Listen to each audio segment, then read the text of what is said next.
Ito ang nabingwit ko ngayong araw sa tabing daan papuntang Wilcon. Amoy pa lang mapapakain na ako ng langka. Kita niyo yung langka? O, di ba? Yung saging, nakalimutan ko na lakatan yata to. Ewan, hindi ko alam. Tapos, ito yung ayun o, ang sarap. Ito malapit na mahinog. Ayan. Ito ay kayumito o. Next, may mangga pa. Oh, nako. Mapapalaban ako nito. Pagkain.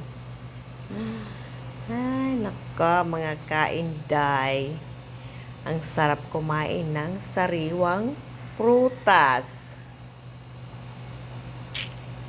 Kaya, pinapakita ko lang, share ko lang kung ano ang nahanap ko sa tabing daan. Oh. Maglaway kayo kung gusto nyo. Ako titikim ako.